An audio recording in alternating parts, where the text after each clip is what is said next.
नमस्कार, आप देख रहे हैं नजर जनता की ओर। मेरा नाम रोशन कुमार, कैमरामैन दीपू के साथ। आज 11 तारीख को 4 दिन बीत चुका है। आज 15 फरवरी है। वैशाली डीएम के पास 11 तारीख को गया था विपिन सर, वहाँ पे अपना आवेदन लेके। वहाँ पे एक भाई साहब हमारे गांव का जो है, वहाँ पे विपिन सर के समर्थन में गए थे। चल के उनसे पूछते हैं वहाँ जाने के बाद क्या हुआ, उनसे बात करते हैं। आइए जी। भाई साहब का क्या नाम हुआ? मेरा नाम नूरुल है। आपके चैनल माध्यम से जितने साथी देख रहे हैं सबको प्रणाम करते हैं। आप मुझसे सवाल पूछ रहे थे अभी कि विपिन सर के समर्थन में गए। देखिए, समर्थन में भी गए थे, मेरे गांव का एक काम फंसा हो उसको भी लेकर गए थे। जी। बात यह है कि मेरा आवेदन तो रिजेक्ट नहीं किया गया था। करीबन 4 महीना पहले ही और डीएम साहब के यहाँ आवेदन दे दिए थे उनके ऑफिस में। अब मेरे ख्याल से वो डीएम वो आवेदन के हिसाब से थोड़ा लेट से हुआ, लेकिन काम हुआ। लेकिन अभी भी काम अटका हुआ। विपिन सर का जो वीडियो देखे कि वहाँ कुछ ऐसा हो रहा है कि जो हमारे आम पब्लिक को उनका फायदा होना चाहिए, लेकिन हमारे कुछ पासवान भाई लोग हैं जो उस जमीन पे हैं, है ना। अभी के मेरा कहने का मतलब, अभी के समय में कोई भी ऐसा मुखिया या जनप्रतिनिधि पैदा नहीं लिया कि भ्रष्टाचार के खिलाफ काम कर सके। एक हमारे विपिन सर है, वो टीचर भी है, अभी जो वर्तमान में मुखिया भी हैं। अपने पंचायत के लिए पंचायत सरकार बनाना चाहते थे, इस पर उनका विरोध किया गया, उनका आवेदन नहीं लिया गया डीएम द्वारा। इस पे क्या कहना चाहते हैं? ये डीएम साहब की गलती थी। विपिन कुमार यादव जी जो है वो अपने लिए नहीं कर रहे हैं, वो समाज के लिए कर रहे हैं। आप इस चीज को जानते होंगे, उस दिन गए होंगे तो आपको पता होगा। जब डीएम ऑफिस में विपिन सर आए तो डीएम ऑफिस में 100 के तादाद में मीडिया कर्मी थे और आम बहुत जनता थे। लेकिन 1 बजे का समय 1:30 बजे का दिया गया था कि हम आपका आवेदन लेंगे। आवेदन लेके तो बहुत लोग गए थे, लेकिन विपिन सर ही कहें कि आप आवेदन दीजिए, हड़बड़ाने की काम नहीं है, मेरी आवेदन को ले लिया गया है। लेकिन मुझे ऐसा लगा, वहां पे मैं भीड़ में था, भीड़ तो ज्यादा था, विपिन सर को बहुत से लोग उनको सपोर्ट वाले जो लोग थे उनको घेरे हुए थे।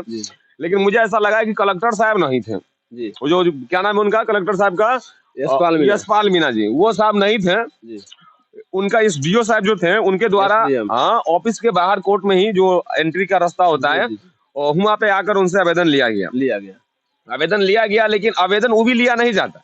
ये कहते हैं ना जनता की पावर, वो पावर के द्वारा उनको समझ में आया डीएम साहब को कि मेरे सब मालिक पहुंच चुके हैं। विपिन सर द्वारा बोला गया, वहाँ पे उनको ये विश्वास दिलाया कि इन पे कार्रवाई होगा। वहाँ पे पंचायत सरकार मुझे पूरा पक्का है कि 2-3 महीने के अंदर में यशपाल जी का ट्रांसफर होना निश्चित है, एकदम राइट।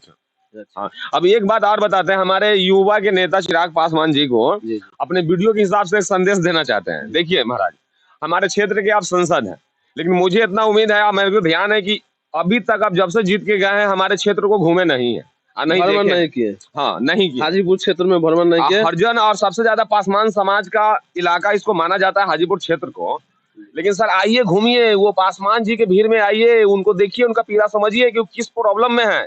क्या उनको योजना सही तरीके से मिल रहा है, हर लाभ मिल रहा है कि नहीं जो आप केंद्र सरकार से उनके लिए दे रहे हैं? क्या उनको शिक्षा सही से मिल रहा है? अच्छा, एक बात सर, विपिन सर पे आरोप लगाया जा रहा है कि वहाँ पसमानी की जो बस्ती है, वहाँ देखिए, आरोप लगाना, आरोप को साबित करना दोनों अलग अलग है। अलग है ना। आरोप हम लगा देंगे, चलिए मीडिया कर्मी आप बिकाऊ हैं, लेकिन उसको साबित करना थोड़ा मुश्किल होगा।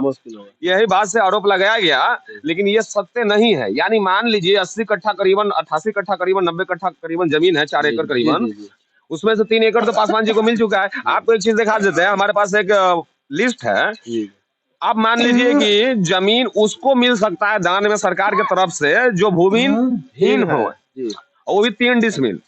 लेकिन रिकॉर्ड के हिसाब से किसी को 65 डिसमिल, किसी को 15 डिसमिल, किसी को 4 डिसमिल, किसी को 14 डिसमिल, इस तरीका से जमीन को बांट दिया गया है। देखिए, मेरे सामने मेरे भाई पासवान जी हैं, इनसे पूछिए कि पासवान से बात नहीं है, या मुकेश सहनी हो, या पासवान हो, या तेजस्वी यादव हो, कोई समाज से मतलब नहीं है। बात यह है कि जनता के हित में काम होना चाहिए, लेकिन जनता के हित में काम नहीं हो रहा है। माना विपिन सर मुद्दा उठाए, हम जानते हैं कि वहां पर का पूरे पासवान विपिन सर के सपोर्ट में होंगे। 1, 2, 3 जो होंगे ऐसे होंगे जो उनका विरोध किया और संसद चिराग पासवान तक खबर पहुंचाया। और वो हमारे युवा नेता ये नहीं समझ पाए कि अगर पंचायत भवन वहां पर बनेगा तो सबसे ज्यादा प्रॉफिट वहां के पासवान को होगा, जो जस्ट उनके सामने ही है। पासवान हो या कोई अदर जाति हो, वहाँ सभी को वहाँ का प्रॉफिट होगा। वहाँ लगीच में उनको पूरा काम मिलेंगे। 14-15 किलोमीटर वहाँ सदैव बुजुर्ग प्रखंड नहीं जाना पड़ेगा। इसलिए विपिन सर वहाँ पंचायत सदस्य बनवाने का कार्य किए थे, इन पे बाधा लग गया। बाधा नहीं लगा है, वो डीएम साहब पगला गए हैं, उनको अभी समझ में आ जाएगा 10 दिन में कि बाधा क्या होता है। और डीएम सर जी 2 दिन थे ही नहीं, लेकिन इस डीएम वहाँ के प्रशासन द्वारा एसपी साहब सब पहुंचल थे, उनको लगा होगा कि एक आम मुखिया नहीं है, ये बहुत कुछ कर सकता है। अच्छा, वहाँ के पसमानों द्वारा उन पे आरोप लगाया जाता है कि जहाँ पे पंचायत सरकार बनना है वहाँ उनका पीछे विपिन सर का जमीन है, उनके या समर्थक का जमीन है, इसके लिए यहाँ पे बनाना चाहते हैं। और जमीन तो अलग भी है, वहाँ भी बनवा सकते हैं। इस पे क्या कहना है आपका? मुझे यही कहना है कि 50 डिसमिल जमीन चाहिए सरकार भवन के लिए, ठीक है। अब उस जमीन के पीछे मेरा जमीन हो या किसी विधायक का जमीन, उससे मुझे कोई मतलब नहीं है ना, विपिन सर को मतलब रहना चाहिए। पंचायत भवन बनेगा तो सबसे पहले कि उसमें ब्लॉक का आधा से ज्यादा काम होगा ना, तो वो काम से किसको लाभ मिलेगा आप हमको बताइए? वहाँ के जनता को मिलेगा। तो फिर जनता बौखला क्यों रहा है? यही तो समझ में नहीं आ रहा है। वहाँ पे ये आरोप लगाया जा रहा है। देखिए, कुछ चुट नेता जो बोलते हैं अपने आप को समझदार नेता, वो इस चीज का फायदा उठा रहे हैं। अरे बोलते हैं ना कि राजनीतिक जात की राजनीति, वोट जातिवाद राजनीति यहाँ हो रहा है, ये पक्का हो रहा है। क्योंकि विपिन सर एक अपने जनता के लिए, अब ये तो नहीं मान रहे कि वहाँ सिर्फ राये जी या पासवानी जी का बस्ती होगा सलाह पंचायत। अच्छा सर, कहने का मतलब है बिहार में जातिवाद का जो राजनीति होता है, यहाँ कब खत्म होंगे जातिवादी राजनीति? जातिवाद का राजनीति कभी खत्म नहीं होगा। ये कोई नेता सलाह खत्म करने वाला नहीं है। वो चाहते हैं कि जातिवाद के जनता को सोचना होगा, हम आपको सोचना होगा कि हम किस जाति के हैं, आप किस जाति के हैं। ये नहीं, जात पात से ऊपर उठ के वोट करना होगा, उसके बाद ही। लेकिन आप हमको बता देते थे कि हम नाम नहीं लेना चाहते, लेकिन केंद्र सरकार पर निशाना मार रहे हैं आपके द्वारा। केंद्र सरकार कहते हैं हमारे बीजेपी मोदी जी मान लेते हैं। अब देखिए, विरोधी नहीं बात करते हैं, मोदी जी कहते हैं कि जात पात से उठकर वोट करो, है ना। लेकिन आप बताइए, मोदी जी कोई निचला जो कास्ट के लोग हैं, क्या उनको कभी सीट दिए विधायक की, लोकसभा से या विधानसभा से?